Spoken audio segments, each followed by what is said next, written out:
Deuxième chapitre. Deux ennemis subtils de la sainteté.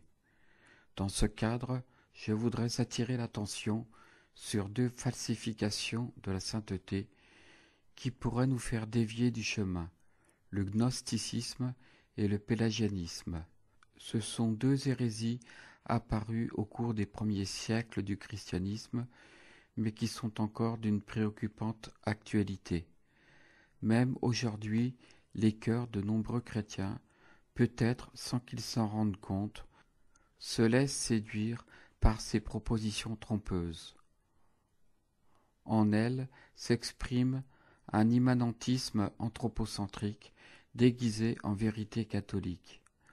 Voyons ces deux formes de sécurité, doctrinale ou disciplinaire, qui donnent lieu à un élitisme narcissique et autoritaire, où, au lieu d'évangéliser, on analyse et classifie les autres, et au lieu de faciliter l'accès à la grâce, les énergies s'usent dans le contrôle. Dans les deux cas, ni Jésus-Christ, ni les autres n'intéressent vraiment. Le gnosticisme actuel. Le gnosticisme suppose une loi renfermée dans le subjectivisme où seul compte une expérience déterminée ou une série de raisonnements et de connaissances que l'on considère comme pouvant réconforter et éclairer, mais où le sujet reste en définitive fermé dans l'immanence de sa propre raison ou de ses sentiments. Un esprit sans Dieu et sans chair. Grâce à Dieu, tout au long de l'histoire de l'Église, il a toujours été très clair que la perfection des personnes se mesure par leur degré de charité et non par la quantité des données et des connaissances qu'elles accumulent. Les gnostiques font une confusion sur ce point et jugent les autres par leur capacité à comprendre la profondeur de certaines doctrines. Ils conçoivent un esprit sans incarnation, incapable de toucher la chair souffrante du Christ dans les autres, corseté dans une encyclopédie d'abstraction. En désincarnant le mystère, ils préfèrent finalement un Dieu sans Christ, un Christ sans Église, une Église sans peuple. En définitive, il s'agit d'une superficialité vaniteuse. Beaucoup de mouvements à la surface de l'esprit, mais la profondeur de la pensée ni ne se meut, ni ne s'émeut. Cette superficialité arrive cependant à subjuguer certains par une fascination trompeuse, car l'équilibre gnostique réside dans la forme et semble aseptisé, et il peut prendre l'aspect d'une certaine harmonie ou d'un ordre qui englobe tout. Mais attention, je ne fais pas référence aux rationalistes ennemis de la foi chrétienne. Cela peut se produire dans l'Église, tant chez les laïcs des paroisses que chez ceux qui enseignent la philosophie ou la théologie dans les centres de formation, car c'est aussi le propre des gnostiques de croire que, par leurs explications, ils peuvent rendre parfaitement compréhensible toute la foi et tout l'Évangile. Ils absolutisent leur propre théorie et obligent les autres à se soumettre au raisonnement qu'ils utilisent. Une chose est un saint et humble usage de la raison pour réfléchir sur l'enseignement théologique et moral de l'Église, une autre est de prétendre réduire l'enseignement de Jésus à une logique froide et dure qui cherche à tout dominer. Une doctrine sans mystère. Le gnosticisme est l'une des pires idéologies, puisqu'en même temps qu'il exalte indûment la connaissance ou une expérience déterminée, il considère que sa propre vision de la réalité représente la perfection. Ainsi, peut-être sans s'en rendre compte, cette idéologie se nourrit-elle elle-même et sombre-t-elle d'autant plus dans la cécité. Elle devient parfois particulièrement trompeuse quand elle se déguise en spiritualité désincarnée. car le gnosticisme, de par sa nature même, veut apprivoiser le mystère, tant le mystère de Dieu et de sa grâce que le mystère de la vie des autres. Lorsque quelqu'un a réponse à toutes les questions, cela montre qu'il n'est pas sur un chemin sain, et il est possible qu'il soit un faux prophète utilisant la religion à son propre bénéfice, au service de ses élucubrations psychologiques et mentales. Dieu nous dépasse infiniment, il est toujours une surprise, et ce n'est pas nous qui décidons dans quelles circonstances historiques le rencontrer, puisqu'il ne dépend pas de nous de déterminer le temps, le lieu et la modalité de la rencontre. Celui qui veut que tout soit clair et certain prétend dominer la transcendance de Dieu. On ne peut pas non plus prétendre définir là où Dieu ne se trouve pas, car il est présent mystérieusement dans la vie de toute personne. Il est dans la vie de chacun comme il veut, et nous ne pouvons le nier par nos supposées certitudes.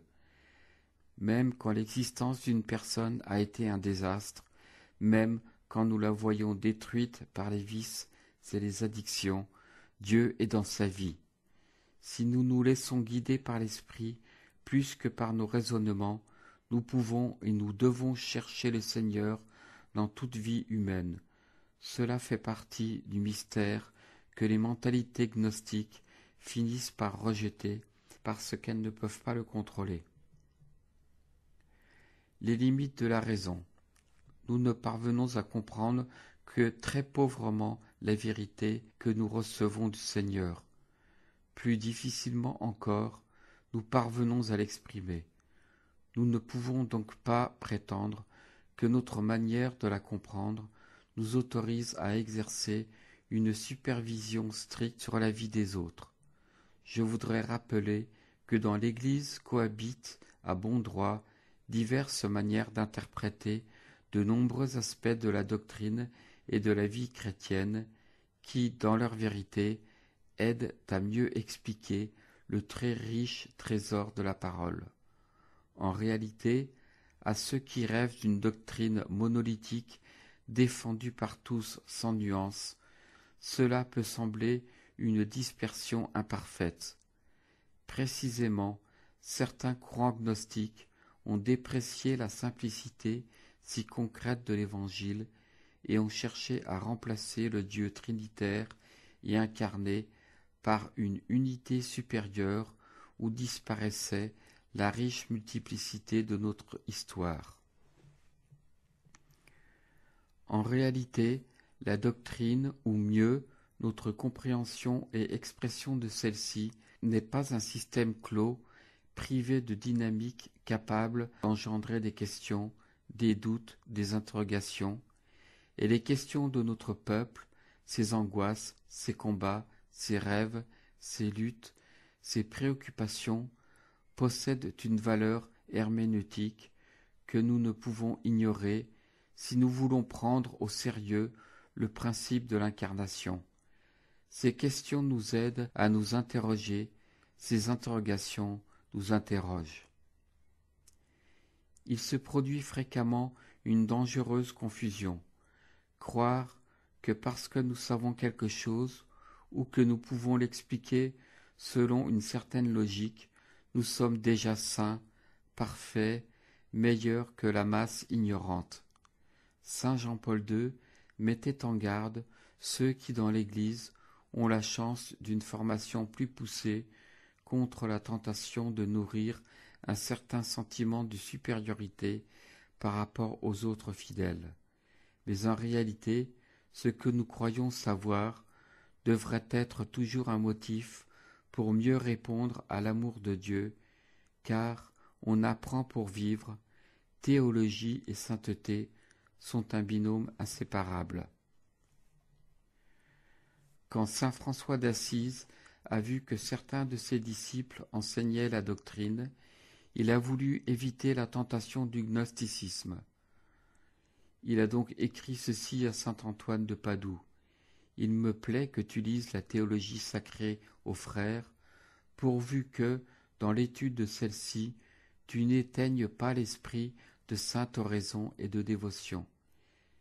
Il percevait la tentation de transformer l'expérience chrétienne en un ensemble d'élucubrations mentales qui finissent par éloigner de la fraîcheur de l'Évangile. Saint Bonaventure, d'autre part, faisait remarquer que la vraie sagesse chrétienne ne doit pas être séparée de la miséricorde envers le prochain. La plus grande sagesse qui puisse exister consiste à diffuser fructueusement ce qu'on a à offrir, ce qui a été précisément donné pour être offert. C'est pourquoi, tout comme la miséricorde est amie de la sagesse, l'avarice est son ennemi. Il y a une activité qui, en s'unissant à la contemplation, ne l'entrave pas, mais la favorise ainsi que les œuvres de miséricorde et de piété.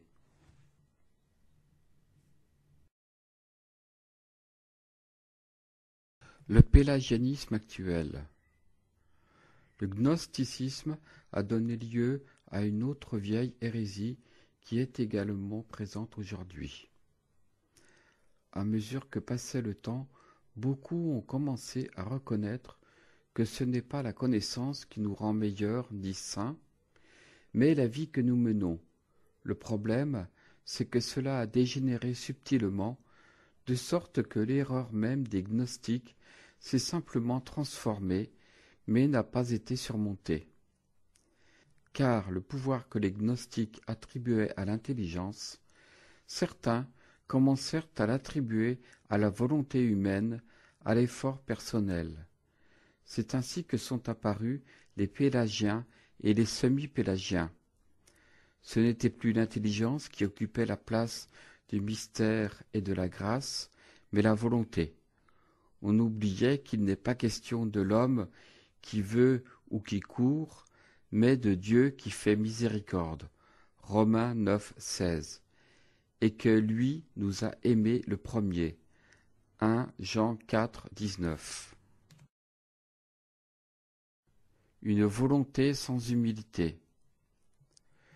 Ceux qui épousent cette mentalité pélagienne ou semi-pélagienne, bien qu'ils parlent de la grâce de Dieu dans des discours édulcorés, en définitive, font confiance uniquement à leur propre force et se sentent supérieurs aux autres parce qu'ils observent des normes déterminées ou parce qu'ils sont inébranlablement fidèles à un certain style catholique. Quand certains d'entre eux s'adressent aux faibles en leur disant que tout est possible avec la grâce de Dieu, au fond, ils font d'habitude passer l'idée que tout est possible par la volonté humaine, comme si celle-ci était quelque chose de pur, de parfait, de tout-puissant, auquel s'ajoute la grâce. On cherche à ignorer que tous ne peuvent pas tout, et qu'en cette vie, les fragilités humaines ne sont pas complètement et définitivement guéries par la grâce. De toute manière, comme l'enseignait saint Augustin, Dieu t'invite à faire ce que tu peux et à demander ce que tu ne peux pas, ou bien à dire humblement au Seigneur, donne ce que tu commandes et commande ce que tu veux. Au fond, l'absence de la reconnaissance sincère, douloureuse et priante de nos limites est ce qui empêche la grâce de mieux agir en nous, puisqu'on ne lui laisse pas de place pour réaliser ce bien possible qui s'insère dans un cheminement sincère et réel de croissance. La grâce, justement, parce qu'elle suppose notre nature, ne fait pas de nous d'un coup des surhommes. Le prétendre serait placer trop de confiance en nous-mêmes. Dans ce cas, derrière l'orthodoxie, nos attitudes pourraient ne pas correspondre à ce que nous affirmons sur la nécessité de la grâce, et dans les faits, nous finissons par compter peu sur elle. Car, si nous ne percevons pas notre réalité concrète et limitée, nous ne pourrons pas voir non plus les pas réels et possibles que le Seigneur nous demande à chaque instant, après nous avoir rendus capables et nous avoir conquis par ses dons. La grâce agit historiquement et d'ordinaire, elle nous prend et nous transforme de manière progressive. C'est pourquoi, si nous rejetons ce caractère historique et progressif, nous pouvons de fait arriver à la nier et à la bloquer, bien que nous l'exaltions par nos paroles. Quand Dieu s'adresse à Abraham, il lui dit « Je suis Dieu Tout-Puissant, marche en ma présence et sois parfait ». Genèse 17, 1. Pour que nous soyons parfaits comme il le désire, nous devons vivre humblement en sa présence, enveloppés de sa gloire. Il nous faut marcher en union avec lui, en reconnaissant son amour constant dans nos vies. Il ne faut pas avoir peur de cette présence qui ne peut que nous faire du bien. Il est le Père qui nous a donné la vie et qui nous aime tant. Une fois que nous l'acceptons et que nous cessons de penser notre vie sans lui, l'angoisse de la solitude disparaît. Psaume 139, 7. Et si nous n'éloignons plus Dieu de nous et que nous vivons en sa présence, nous pourrons lui permettre d'examiner nos cœurs pour qu'il voie s'ils sont sur le bon chemin. Psaume 139, versets 23-24. Ainsi, nous connaîtrons la volonté du Seigneur, ce qui lui plaît et ce qui est parfait. Romains 12, versets 1-2. Et nous le laisserons nous modeler comme un potier. Isaïe 29, 16. Nous avons souvent dit que Dieu habite en nous, mais il est mieux de dire que nous habitons en lui, qui nous permet de vivre dans sa lumière et dans son amour. Il est notre temple. La chose que je cherche, c'est d'habiter la maison du Seigneur tous les jours de ma vie. Psaume 27, 4. Mieux vaut un jour dans tes parvis que 1000 à ma guise. Psaume 84, verset 11. C'est en lui que nous sommes sanctifiés. Un enseignement de l'Église souvent oublié. L'Église catholique a maintes fois enseigné que nous ne sommes pas justifiés par nos œuvres ni par nos efforts, mais par la grâce du Seigneur qui prend l'initiative. Les pères de l'Église, même avant saint Augustin, exprimaient clairement cette conviction primordiale. Saint Jean Chrysostome disait que Dieu verse en nous la source même de tous les dons, avant même que nous n'entrions dans le combat. Saint Basile le Grand faisait remarquer que le fidèle se glorifie seulement en Dieu, car il sait qu'il est dépourvu de vraie justice et ne trouve sa justice que dans la foi au Christ. Le deuxième synode d'Orange a enseigné avec grande autorité que nul homme peut exiger, mériter ou acheter le don de la grâce divine et que toute coopération avec elle est d'abord un don de la grâce elle-même. Même notre volonté de purification est un effet de l'infusion et de l'opération du Saint-Esprit en nous. Plus tard, même quand le Concile de Trente souligne l'importance de notre coopération pour la croissance spirituelle, il réaffirme cet enseignement dogmatique. On dit que nous sommes justifiés gratuitement parce que rien de ce qui précède la justification, que ce soit la foi ou les œuvres, ne mérite cette grâce de la justification. En effet, si c'est une grâce, elle ne vient pas des œuvres, autrement la grâce n'est plus la grâce. Romains 11, 6. Le catéchisme de l'Église catholique aussi nous rappelle que le don de la grâce surpasse les capacités de l'intelligence et les forces de la volonté humaine, et qu'à l'égard de Dieu, il n'y a pas, au sens d'un droit strict, de mérite de la part de l'homme. Entre lui et nous, l'inégalité est sans mesure. Son amitié nous dépasse infiniment. Nous ne pouvons pas l'acheter par nos œuvres, et elle ne peut être qu'un don de son initiative d'amour. Cela nous invite à vivre dans une joyeuse gratitude pour ce don que nous ne mériterons jamais, puisque quand quelqu'un possède déjà la grâce, il ne peut mériter cette grâce déjà reçue. Les saints évitent de mettre leur confiance dans leur propre action. Au soir de cette vie, je paraîtrai devant vous les mains vides, car je ne vous demande pas, Seigneur, de compter mes œuvres. Toutes nos justices ont des tâches à vos yeux. Thérèse de Lisieux, acte d'offrande à l'amour miséricordieux, prière 6, œuvre complète, Paris, 1996, page 963. C'est l'une des grandes convictions définitivement acquises par l'Église, et cela est si clairement exprimé dans la parole de Dieu que c'est hors de toute discussion. Tout comme le commandement suprême de l'amour, cette vérité devrait marquer notre style de vie parce qu'elle s'abreuve au cœur de l'Église et elle demande non seulement à être accueillie par notre esprit, mais aussi à être transformée en une joie contagieuse.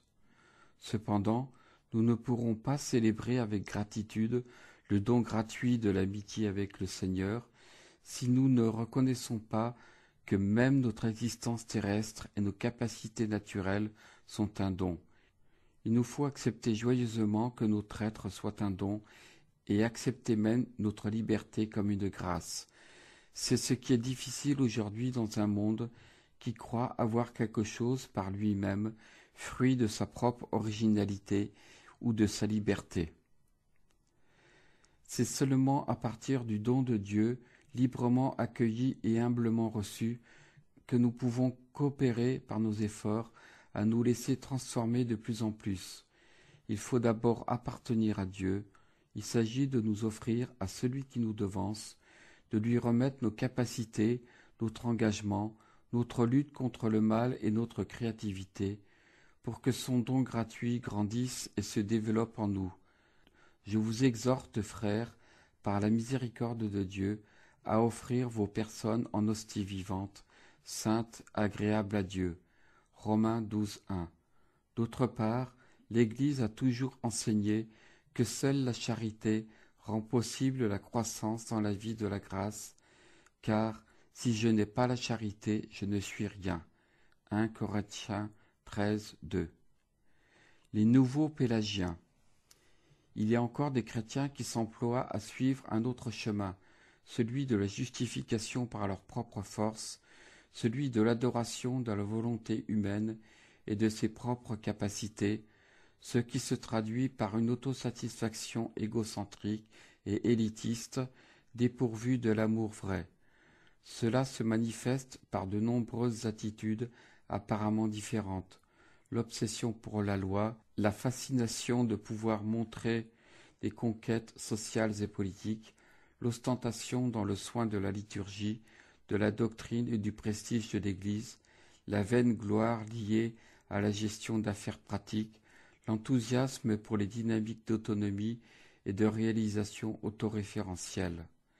Certains chrétiens consacrent leur énergie et leur temps à cela, au lieu de se laisser porter par l'esprit sur le chemin de l'amour, de brûler du désir de communiquer la beauté et la joie de l'Évangile, et de chercher ceux qui sont perdus parmi ces immenses multitudes assoiffées du Seigneur. Souvent, contre l'impulsion de l'esprit, la vie de l'Église se transforme en pièce du musée ou devient la propriété d'un petit nombre. Cela se produit quand certains groupes chrétiens accordent une importance excessive à l'accomplissement de normes, de coutumes ou de styles déterminés. De cette manière, on a l'habitude de réduire et de mettre l'Évangile dans un carcan en lui retirant sa simplicité captivante et sa saveur. C'est peut-être une forme subtile de pélagianisme, parce que cela semble soumettre la vie de la grâce à quelques structures humaines. Cela touche des groupes, des mouvements et des communautés, et c'est ce qui explique que très souvent, ils commencent par une vie intense dans l'esprit, mais finissent fossilisés ou corrompus. Sans nous en rendre compte, en pensant que tout dépend de l'effort humain canalisé par des normes et des structures ecclésiales, nous compliquons l'Évangile et nous devenons esclaves d'un schéma qui laisse peu de place pour que la grâce agisse. Saint Thomas d'Aquin nous rappelait que les préceptes ajoutés à l'Évangile par l'Église doivent s'exiger avec modération, de peur que la vie des fidèles en devienne pénible et qu'ainsi notre religion ne se transforme en un fardeau asservissant. Le résumé de la loi. Pour éviter cela, il est bon de rappeler fréquemment qu'il y a une hérésie des vertus qui nous invite à rechercher l'essentiel. Le primat revient aux vertus théologales qui ont Dieu pour objet et cause, et au centre se trouve la charité. Saint Paul affirme que ce qui compte vraiment, c'est la foi opérant par la charité. Galates 5,6. Nous sommes appelés à préserver plus soigneusement la charité. Celui qui aime autrui a de ce fait accompli la loi. La charité est donc la loi dans sa plénitude. Romains 13, versets 8, 10. Car une seule formule contient toute la loi en sa plénitude. Tu aimeras ton prochain comme toi-même. Galates 5, 14. En d'autres termes, dans l'épaisse forêt de préceptes et de prescriptions, Jésus ouvre une brèche qui permet de distinguer deux visages, celui du Père et celui du frère. Il ne nous offre pas deux formules ou deux préceptes de plus. Il nous offre deux visages, ou mieux, un seul, celui de Dieu qui se reflète dans beaucoup d'autres, car en chaque frère, spécialement le plus petit, fragile, sans défense, et en celui qui est dans le besoin, se trouve présente l'image même de Dieu. En effet, avec cette humanité vulnérable, considérée comme déchet, à la fin des temps, le Seigneur façonnera sa dernière œuvre d'art. Car, qu'est-ce qui reste? Qu'est-ce qui a de la valeur dans la vie? Quelles richesses ne s'évanouissent pas? Sûrement deux, le Seigneur et le prochain. Ces deux richesses ne s'évanouissent pas. Que le Seigneur délivre l'Église des nouvelles formes de gnosticisme et de pélagianisme qui l'affublent et l'entravent sur le chemin de la sainteté. Ces déviations s'expriment de diverses manières selon le tempérament et des caractéristiques propres à chacun. C'est pourquoi j'exhorte chacun à se demander et à discerner devant Dieu de quelle manière elles peuvent être en train